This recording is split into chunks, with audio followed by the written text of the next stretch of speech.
Welcome back to ಅನುಗೌಡ Kannada vlogs. ನಾನು ನಿಮ್ಮ ಎಲ್ಲರೂ ಹೇಗಿದ್ದಾರೆ ಸ್ನೇಹಿತರೆ? ಚೆನ್ನಾಗಿದ್ದೀರಾ? ನಾನು ಕೂಡ ತುಂಬಾ ಚೆನ್ನಾಗಿದ್ದೀನಿ. ಇವತ್ತು ಗುರುವಾರದ ಬೆಳಗ್ಗೆಯಿಂದ ನಾನು ವ್ಲಾಗ್ನ ಶುರು ಮಾಡಿದ್ದೀನಿ. ನಿನ್ನೆ ಅಮ್ಮನ ಮನೆಯಿಂದ ಬಂದಲ್ಲ, ಹಾಗಾಗಿ ಯಾವುದೇ ರೀತಿಯಾದಂಥ ವ್ಲಾಗ್ನ ಮಾಡೋಕ್ಕಾಗಿಲ್ಲ. ಇವತ್ತು ನನ್ನ ಹಸ್ಬೆಂಡ್ ಬರ್ಡೇ. ಅವರು ಬೆಳಗ್ಗೆಯಿಂದನೂ ಮನೇಲಿಲ್ಲ. ಬರ್ತಡೇ ಆಗಿದ್ರು ನಮ್ಮ ಶಾಪ್ ಓಪನ್ ಆಗಿದೆಯಲ್ಲ, ಅಲ್ಲಿ ಸ್ವಲ್ಪ ನಾವು ಸೀಟ್ಗಳನ್ನೆಲ್ಲ ಮುಂದೆಗಡೆ ಹಾಕ್ಸಿರ್ಲಿಲ್ಲ. ಅವರು ಕೆಲಸದವರು ಬಂದಿರಲಿಲ್ಲ. ಅವರು ಇವತ್ತೇ ಬಂದಿದ್ದಾರೆ. ಆ್ಯಂಡ್ ಅವ್ರು ಬೆಳಗ್ಗೆಯಿಂದನೂ ಮನೇಲಿಲ್ಲ, ಒಂದು ದೇವ್ರ ಪೂಜೆ ಮಾಡಲಿಲ್ಲ. ಹೀಗೆ ಏನಾದರೂ ಸ್ಪೆಷಲ್ ದಿವಸ ಇದ್ದಾಗೇ ಕೆಲಸಗಳು ಜಾಸ್ತಿ ಬಿದ್ದಿರುತ್ತೆ. ಅದಕ್ಕೆ ಅವರು ಇಲ್ಲಮ್ಮ, ಸಂಜೆ ಪೂಜೆ ಮಾಡೋಣ, ದೇವಸ್ಥಾನಕ್ಕೆ ಹೋಗಿ ಬರೋಣ ಅಂತ ಹೇಳಿದ್ರು. ಸರಿ ಆಯಿತು ಅಂತ ಹೇಳ್ಬಿಟ್ಟು ನಾನು ಇವಾಗ ಮಧ್ಯಾಹ್ನದಿಂದ ಮನೆ ಕೆಲಸ ಎಲ್ಲ ಮುಗಿಸಿ ಇವಾಗ ವ್ಲಾಗ್ನ ಶುರು ಮಾಡಿದೆ. ಬೆಳಗ್ಗೆ ಸಿಂಪಲ್ ಬ್ರೇಕ್ಫಾಸ್ಟ್ ಮಾಡ್ಕೊಂಡಿದ್ದೆ, ಪುಳಿಯೋಗರೆ ಮಾಡಿದ್ದೆ. ನೈಟು ಅವರೇನು ಜಾಸ್ತಿ ಬೇಡ ಅಂದರು, ಯಾಕಂದ್ರೆ ನಾನ್ ವೆಜ್ ಕೂಡ ನಾವು ಮಾಡೋ ಹಾಗಿಲ್ಲ ಗುರುವಾರ. ಹಾಗಾಗಿ ಸರಿ ಆಯಿತು ಅಂತ ಹೇಳ್ಬಿಟ್ಟು ಸುಮ್ಮನಾದೆ. ಇವತ್ತು ಹೇಗೆ ಹೋಗುತ್ತೆ, ಹೆಂಗೆ ದಿನ ಹೋಗುತ್ತೆ ಅನ್ನೋದನ್ನ ಈ ವಿಡಿಯೋದಲ್ಲಿ ಇರುತ್ತೆ. ಕಂಪ್ಲೀಟ್ ಕೊನೆಯವರೆಗೂ ನೋಡಿ ಅಂತ ಹೇಳ್ತಾ ಕಂಟಿನ್ಯೂ ಮಾಡ್ತೀನಿ. ಅದಕ್ಕಿಂತ ಮುಂಚೆ ಚಾನಲ್ ಯಾರಾದರೂ ಸಬ್ಸ್ಕ್ರೈಬ್ ಮಾಡಿಲ್ಲ ಅಂದರೆ ಸಬ್ಸ್ಕ್ರೈಬ್ ಮಾಡ್ಕೊಳ್ಳಿ. ಹಾಗೆ ಮರಿದಂಗೆ ಬೆಲ್ ಬಟನ್ನ ಕ್ಲಿಕ್ ಮಾಡಿ. ಬನ್ನಿ ವಿಡಿಯೋ ಸ್ಟಾರ್ಟ್ ಮಾಡೋಣ. ಅಪ್ಪುಗೆ ಮಧ್ಯಾಹ್ನನೇ ಊಟ ಮಾಡಿ ಮಲಗಿಸಿದ್ದೆ. 1 ಅವರ್ ಅಷ್ಟೇ ಅವ್ನು ಮಲಗಿದ್ದಿತ್ತು. ಆಮೇಲೆ ಸಡನ್ನಾಗಿ ಎದ್ಬಿಟ್ಟ. ಹಾಗಾಗಿ ಇವಾಗ ಒಂದು 3:30 ಏನೋ ಆಗಿತ್ತು ಅನಿಸುತ್ತೆ ಟೈಮು. ಹಾಗಾಗಿ ನಾನು ಸ್ವಲ್ಪ ಸ್ನಾನ ಎಲ್ಲ ಮಾಡಿಸಿ ಅವನಿಗೆ ಹಣ್ಣು ಸುಳ್ಕೊಡ್ತಾ ಇದ್ದೆ. ದಾಳಿಂಬ್ರೆ ಹಣ್ಣಿತ್ತು, ಹಾಗಾಗಿ ಸುಳ್ಕೊಟ್ಟು ತಿನ್ನೋಕ್ಕೆ ಹೇಳಿದೆ. ಅವನ ಕೈಗೆ ಒಂದು ಸ್ಪೂನ್ ಕೊಟ್ಬಿಟ್ಟು ಅವನು ಕೂಡ ಅದರಲ್ಲಿ ಎತ್ಕೊಳ್ಳೋಕ್ಕೆ ಟ್ರೈ ಎಲ್ಲ ಮಾಡ್ತಾಯಿದ್ದ ತಿನ್ನೋದಕ್ಕೆ. ಮಕ್ಕಳಿಗೆ ಯಥೇಚ್ಛವಾಗಿ ಹಣ್ಣುಗಳ್ನ ಕೊಡೋದು ತುಂಬಾ ಒಳ್ಳೆಯದು. ನಾನು ಅಷ್ಟೇ ಕೊಡ್ತಾ ಇರ್ತೀನಿ. ಅವ್ನು ನೋಡ್ಬೋದು, ಒಂದು ಸಣ್ಣ ಸ್ಪೂನ್ ಕೊಟ್ಟಿದ್ದೆ ಅವನಿಗೆ. ಆ ಸ್ಪೂನಲ್ಲಿ ಎತ್ಕೊಳ್ಳೋಕ್ಕೆ ಟ್ರೈ ಮಾಡಿಕೊಂಡು ಒಂದು 2-3 ಕಾಳನ್ನ ತಿಂತಾಯಿದ್ದ. ಅಂದರೆ ಕೈಯಲ್ಲಿ ಎತ್ಕೊ ಅಂತ ಅಂದರೆ ಅವ್ನು ಎತ್ಕೊಳ್ಳಲ್ಲ. ಅದು ಒಂಥರ ಕೈಗೆ ನೀರು ಥರ ಸಿಗುತ್ತಲ್ಲ, ಅದು ಇಷ್ಟ ಆಗಲ್ಲ, ಎದ್ದೋಡೋಗ್ಬಿಡ್ತಾನೆ. ಹಾಗಾಗಿ ಸ್ಪೂನ್ ಕೊಟ್ಟಿದ್ದೆ. ಅದನ್ನೆಲ್ಲ ಇದನ್ನು ಮಾಡಿಕೊಂಡು ನಿಧಾನಕ್ಕೆ ಒಂದು 4 ಕಾಳನ್ನ ತೊಗೊಂಡು ಬಾಯಿಯೊಳಗೆ ಹಾಕ್ಕೊತಾ ಇದ್ದ. ಅವನೇ ತಿನ್ನೋ ಥರನೂ ನಾನು ಅಭ್ಯಾಸ ಮಾಡಿಸ್ತಾ ಇದ್ದೀನಿ ಇವಾಗ.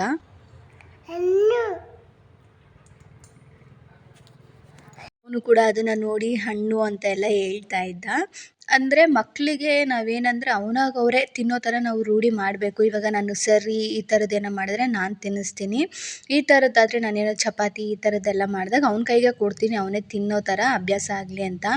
ಇಲ್ಲಾಂದರೆ ಅವ್ನು ತಿನ್ನೋಕ್ಕೆ ಹೋಗಲ್ಲ, ನಾವು ತಿನ್ನಿಸೋವರೆಗೂ ಆ ಥರ ಆಗ್ಬಿಡ್ತಾನೆ. ಹಾಗಾಗಿ ಹಣ್ಣುಗಳ್ನೂ ಅಷ್ಟೇ, ಅವನಿಗೆ ಫಸ್ಟ್ ಕೈಯಲ್ಲಿ ಕೊಟ್ಟೆ, ಅವ್ನು ತಿನ್ನಲಿಲ್ಲ. ಹಾಗಾಗಿ ಸ್ಪೂನ್ ಕೊಟ್ಟೆ, ಅದರಲ್ಲಿ ಆರಾಮಾಗಿ ಅವನು ಎತ್ಕೊಂಡು ತಿಂದದು ನೋಡಿ ಅದನ್ನು ಮಾಡ್ತಾಯಿದ್ದ. ಮಕ್ಕಳಿಗೆ ಸಣ್ಣ ಪುಟ್ಟ ಅಭ್ಯಾಸಗಳನ್ನ ಮಾಡಿಸ್ತಾ ಇರಬೇಕು ಇವಾಗಿಂದನೇ. ಹಾಗಾಗಿ ಆಮೇಲೆ ಒಂದು ಸ್ವಲ್ಪ ತಿಂದ ಅಷ್ಟೇ. ಆಮೇಲೆ ಆಲೆ ಟ್ರೈ ಇದನ್ನು ತಗೊಂಡು ಆಟಾಡೋದಕ್ಕೆ ಸೈಕಲೆಲ್ಲ ತೊಗೊಂಡು ಓಡೋಗ್ಬಿಟ್ಟ. ಹೀಗೆ ಮಕ್ಕಳಿಗೆ ಅವ್ರು ತಿನ್ನಬೇಕು ಅಂತ ನಾವು ಫೋರ್ಸ್ ಮಾಡಿದ್ರೆ ಅವ್ರು ತಿನ್ನಲ್ಲ. ಹಾಗಾಗಿ ನಾನೇನು ಮಾಡಿದೆ ಅಂದರೆ ಅವ್ನು ಬೇಡ ಅಂತ ಅಂದ.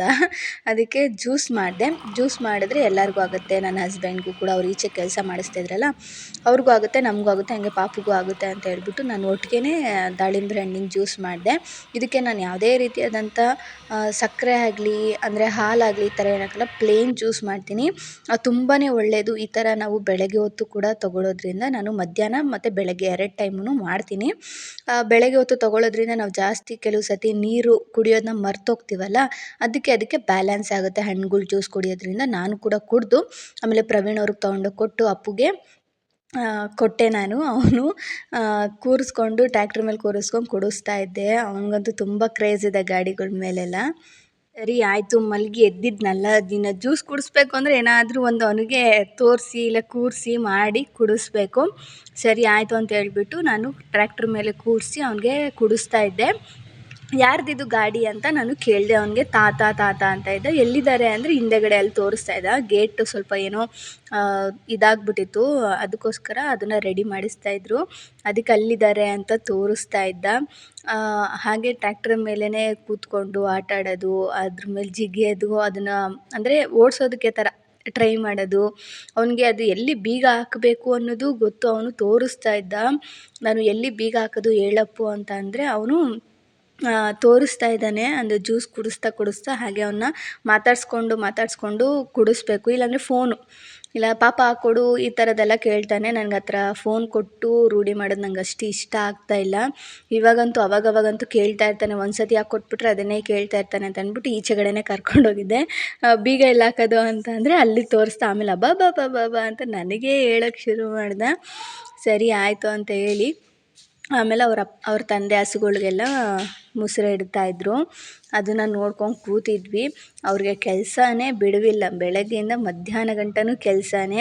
ಅಲ್ಲೆಲ್ಲ ಅಂಗಡಿ ಹತ್ರ ಕೆಲಸ ಎಲ್ಲ ಮುಗಿಸ್ಕೊಂಬಂದ ಮೇಲೆ ಇಲ್ಲಿ ಹಸುಗಳ್ದು ನಾನು ಆದಷ್ಟು ಮಾಡಿಕೊಡ್ತೀನಿ. ಇಲ್ಲಾಂದರೆ ಆಗೋದಿಲ್ಲ, ಕೆಲವು ಸತಿ ಮಾಡೋದಕ್ಕಾಗೋದಿಲ್ಲ. ಇವ್ನು ಬೇರೆ ಎದ್ದುಬಿಟ್ಟಿರ್ತಾನೆ. ನಾನು ಸಡನ್ನಾಗಿ ಹಸು ಹತ್ರ ಹೋಗ್ಬಿಟ್ರೆ ಇವನು ಹಿಂದೆನೇ ಬಂದುಬಿಡ್ತಾನೆ.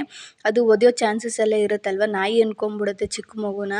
ಆ ಥರ ಎಷ್ಟೊಂದು ಸತಿ ಆಗಿಬಿಟ್ಟಿದೆ. ನಾನೇನಾದರೂ ಅದತ್ರ ಹೋಗಿ ನಾನೇನೋ ಕೆಲಸ ಮಾಡ್ಬೇಕಾದ್ರೆ ಅವನು ತೂರ್ಕೊಂಬಂದ್ಬಿಡ್ತಾನೆ. ಅದು ಸಡನ್ನಾಗಿ ಯಾವುದೋ ಚಿಕ್ಕ ನಾಯಿ ಮರಿ ಅಂದ್ಕೊಂಡು ಒದೆಯೋ ಥರ ಹೋಗ್ಬಿಡುತ್ತೆ. ಅದು ಸ್ವಲ್ಪ ಭಯ. ಹಾಗಾಗಿ ಸಂಜೆ ಹೊತ್ತು ನಾನೇ ಅವನ್ನ ನೋಡ್ಕೊತೀನಿ.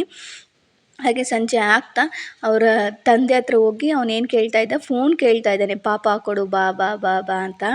ಹೀಗೆ ಒಂದು ಸತಿ ಮಕ್ಕಳಿಗೆ ರುಚಿ ತೋರಿಸ್ಬಿಟ್ರೆ ಅವರು ಖಂಡಿತವಾಗ್ಲೂ ಅದನ್ನು ಬಿಡೋದಿಲ್ಲ.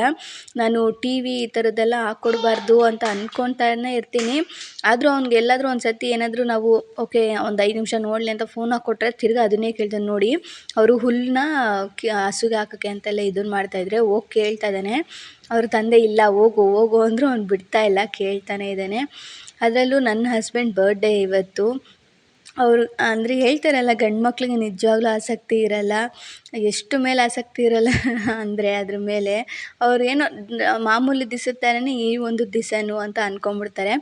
ಹಾಗೆ ಸಂಜೆ ಟ್ಯೂಷನ್ ಮಕ್ಕಳು ಕೂಡ ಬಂದಿದ್ದರು. ಅವನಿಗೂ ಇವಾಗ ಏನು ಮಾಡ್ತೀನಿ ಅಂದರೆ ಒಂದು ಪೆನ್ನು, ಒಂದು ಬುಕ್ ಕೊಡ್ತೀನಿ. ಅವ್ನು ಏನಾದರೂ ಅದರಲ್ಲಿ ಗೀಚಲಿ ಅಂತ ಹೇಳ್ಬಿಟ್ಟು ಕೊಡ್ತಾಯಿರ್ತೀನಿ. ಫಸ್ಟು ಹಸಿಟ್ಟು ಮೇಲೆ ಈ ಥರದ್ದೆಲ್ಲ ಬರೆಸ್ತಾ ಇದ್ದೆ. ಇವಾಗ ಅವನಿಗೆ ಪೆನ್ನೇ ಕೊಡ್ತೀನಿ. ಏನಾದರೂ ಒಂದು ಗೀಚ್ತಾನೆ. ಇವಾಗ ನಾನೇನಾದರೂ ಎ ಅಂತ ಬರೆದ್ರೆ ಅವನು ಬರೆಯೋದಕ್ಕೆ ಟ್ರೈ ಮಾಡ್ತಾನೆ. ಹಾಗೆ ಸಂಜೆ ಪ್ರವೀಣ್ ಅವರು ಹಸು ಕೆಲಸ ಎಲ್ಲ ಮುಗಿಸ್ಕೊಂಬಂದು ಫ್ರೆಶ್ ಅಪ್ ಆಗಿ, ಆ್ಯಂಡ್ ಈ ಬಟ್ಟೆ ನಾನು ತಂದಿದ್ದು. ಯಾಕಂದರೆ ನಾನು ತೊಗೊಂಬಂದ್ಬಿಟ್ಟಿದ್ದೀನಿ, ಕೇಕು ಎಲ್ಲ ತೊಗೊಂಡು ಬಂದುಬಿಟ್ಟಿದ್ದೆ ನಾನು. ಹಾಗಾಗಿ ಸರಿ ಆಯಿತು, ನಿನಗೆ ಬೇಜಾರು ಮಾಡಲ್ಲ ಅಂತ ಹೇಳ್ಬಿಟ್ಟು ಅವ್ರು ಹಾಕ್ಕೊಂಡು ಎಲ್ಲ ರೆಡಿಯಾಗಿ ಪೂಜೆ ಮಾಡಿ ಕೇಕ್ ಕಟ್ ಮಾಡ್ತೀನಿ ಅಂತ ಹೇಳಿದ್ರು. ಗಂಡು ಮಕ್ಕಳು ಮರ್ತೇ ಹೋಗ್ಬಿಡ್ತಾರೆ. ಅವ್ರು ಸಣ್ಣ ಖುಷಿನಾಗಲಿ ಮರ್ತೋಗ್ಬಿಡ್ತಾರೆ. ಆದರೆ ನಾವು ನೆನ್ಪಿಟ್ಕೊಂಡಿರ್ತೀವಲ್ಲ, ನಮಗೋಸ್ಕರ ಆದರೂ ಮಾಡಬೇಕು ಅಂತ ಅವರು. ಹಾಗೆ ನಾನು ಫ್ರೆಶ್ ಅಪ್ ಎಲ್ಲ ಆಗಿ ದೇವರ ಪೂಜೆಗೆಲ್ಲ ರೆಡಿ ಮಾಡಿ ಕೊಟ್ಟಿದ್ದೆ. ಅವರು ಸಂಜೆನೇ ಪೂಜೆ ಎಲ್ಲ ಮಾಡಿ ಮಕ್ಳ ಜೊತೆನೇ ನಾನು ಸೆಲೆಬ್ರೇಟ್ ಮಾಡ್ತೀನಿ ಟ್ಯೂಷನ್ ಮಕ್ಳ ಜೊತೆ ಅಂದರು. ಸರಿ ಆಯಿತು ಅಂತ ಅಂದೆ. ಯಾಕೆ ಅಂದರೆ ಅವ್ರಿಗೆ, ನನ್ನ ಹಸ್ಬೆಂಡ್ಗಂತೂ ಇದೆಲ್ಲ ಇಷ್ಟನೇ ಆಗೋಲ್ಲ. ಆ್ಯನಿವರ್ಸರಿ ಸೆಲೆಬ್ರೇಷನ್ನು, ಬರ್ತ್ಡೇ ಸೆಲೆಬ್ರೇಷನ್ನು, ಒಂದು ಕೆಲಸದಲ್ಲಿ ಏನೋ ಮುಳುಗ್ಬಿಟ್ರೆ ಅದರಲ್ಲೇ ಮುಳುಗೋಗ್ಬಿಡ್ತಾರೆ. ಆದರೆ ನಾನು ತಂದುಬಿಟ್ಟಿದ್ದೀನಲ್ಲ ಅಂತ ಹೇಳಿ ಸರಿ ಆಯಿತು ಅಂತ ಹೇಳ್ಬಿಟ್ಟು ಅವರು ಮಕ್ಳ ಜೊತೆನೇ ಸೆಲೆಬ್ರೇಟ್ ಮಾಡೋಣ ಅಂತ ಹೇಳಿ ಮಾಡಿದ್ರು. ಪೂಜೆ ಕೂಡ ಎಲ್ಲ ಮುಗಿಸಿ ಆನಂತರ ಟ್ಯೂಷನ್ ಮಕ್ಕಳನ್ನು ಕೂಡ ನಿಲ್ಲಿಸ್ಕೊಂಡು ಅವ್ರ ಜೊತೆ ನಾವು ಬರ್ಡೇನ ಇವತ್ತು ಪ್ರವೀಣ್ ಅವ್ರ ಬರ್ಡೇನ ಸೆಲೆಬ್ರೇಟ್ ಮಾಡಿದ್ವಿ. ಅದು ಏನಾಯಿತು ಅಂದರೆ, ಅದು ಹಚ್ಚಿದ್ರು ಅದನ್ನು, ಅದು ಸಡನ್ನಾಗಿ ಕಿಡಿ ಈ ಕಡೆ ಬಂದ್ಬಿಡ್ತು. ಅದು ಆ ಹುಡ್ಗಿ ಮೇಲೆ ಏನು ಬೀಳಲಿಲ್ಲ, ಅದು ಜಸ್ಟ್ ಇನ್ನೇನು ಬೀಳೋ ಇದಾಗಿತ್ತು. ಸ್ವಲ್ಪ ಸೇಫ್ಟಿಯಾಗಿರಬೇಕು ಈ ಥರದ್ರಲ್ಲೆಲ್ಲ. ಯಾಕಂದರೆ ಫ್ರಿಜ್ಜಲ್ಲಿ ಇಟ್ಬಿಟ್ಟಿದ್ದು, ಅದು ಸ್ವಲ್ಪ ಟುಸ್ ಪಟಾಕಿ ಆಗಿಬಿಟ್ಟಿದ್ದು. ಸದ್ಯಕ್ಕೇನೂ ಆಗಲಿಲ್ಲ. ತಕ್ಷಣಕ್ಕೆ ಭಯ ಆಗೋಯಿತು. ಒಂದು ಸೆಲೆಬ್ರೇಟ್ ಮಾಡೋವಾಗ ಈ ಥರ ಏನಾದರೂ ಆಗಿಬಿಟ್ರೆ ಸ್ವಲ್ಪ ಭಯ ಆಗುತ್ತೆ. ಸೊ ಹುಷಾರಾಗಿ ನೋಡಿಕೊಂಡು ಸೆಲೆಬ್ರೇಟ್ ನೀವು ಕೂಡ ಮಾಡಿ.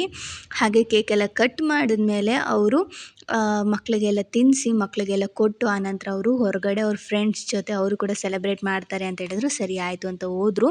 ಹಾಗೆ ನಾನು ಟ್ಯೂಷನ್ನ ಕಂಟಿನ್ಯೂ ಮಾಡಿದೆ. ಮಕ್ಕಳಿಗೆ ಇವಾಗ ಇನ್ನೇನು ಎಕ್ಸಾಮ್ಸ್ ಕೂಡ ಸ್ಟಾರ್ಟ್ ಆಗ್ತಾಯಿದೆ. ಅದಕ್ಕೋಸ್ಕರ ಅವ್ರಿಗೆ ಇವಾಗ ಟೆಸ್ಟ್ಗಳ್ನು ಕೂಡ ಕೊಡ್ತಾ ಇದ್ದಾರೆ. ಸೊ ಹಾಗಾಗಿ ಅವ್ರಿಗೆ ಮಿಸ್ ಮಾಡೋ ಹಾಗಿಲ್ಲ. ಹಾಗಾಗಿ ಅವ್ರನ್ನ ತಿರ್ಗಾ ವಾಪಸ್ ಕೂರಿಸ್ಕೊಂಡು ಅವ್ರಿಗೆ ಹೇಳ್ಕೊಡ್ತಾ ಇದ್ದೆ. ಹಾಗೆ ಅಪ್ಪು ಅಂತೂ ಎಷ್ಟು ಇದಾಗಿದ್ದಾನೆ ಅಂದರೆ, ಅವನು ಕೂಡ ಒಂದು ಆಲ್ ಇನ್ ಒನ್ ಬುಕ್ ಅಂತ ಇದೆ ಒಂದು ಮಗುದು. ಆ ಬುಕ್ನ ಇಸ್ಕೊಂಡು ಅವನು ಹೇಗೆ ಹೇಳ್ತಾ ಇದ್ದಾನೆ ನೋಡಿ. ಏನದು? ಏನಿದು? ಏನದು ಹೇಳು, ಏನದು? ಇದೇನು ಫಸ್ಟ್ ಹೇಳು. ಇದೇನು ಫಸ್ಟು? ಇದೇನು? ಹಣ್ಣು. ಇದೇನು? ಏನದು? ಇನ್ನೊಂದ್ಸತಿ ಹೇಳು. ಇದೇನು? ಏನದು? ಏನದು? ಏಯ್, ತಿನ್ನದ ಅದು?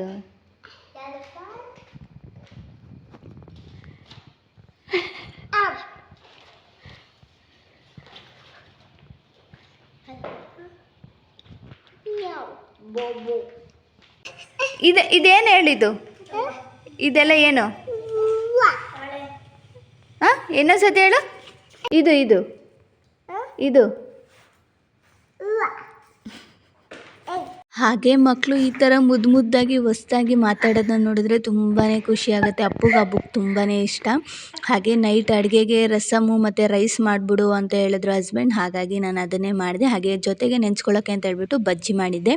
ಹೀಗಿತ್ತು ಇವತ್ತಿನ ಒಂದು ಪುಟ್ಟ ವ್ಲಾಗು. ನಿಮ್ಗೇನಾದರೂ ಇಷ್ಟ ಆಗಿದರೆ ಕಮೆಂಟ್ ಸೆಕ್ಷನಲ್ಲಿ ಕಮೆಂಟ್ ಮಾಡಿ. ಹಾಗೆ ಇಷ್ಟ ಆದರೆ ಸಬ್ಸ್ಕ್ರೈಬ್ ಮಾಡ್ಕೊಳ್ಳೋದನ್ನ ಮರಿಬೇಡಿ. ಹಾಗೆ ಒಂದು ಲೈಕ್ನ ಮಾಡಿ. ಸಿಗೋಣ ಮುಂದಿನ ವಿಡಿಯೋದಲ್ಲಿ. ಅಲ್ಲಿವರೆಗೂ ಟೇಕ್ ಕೇರ್. ಬಾಯ್ ಬಾಯ್.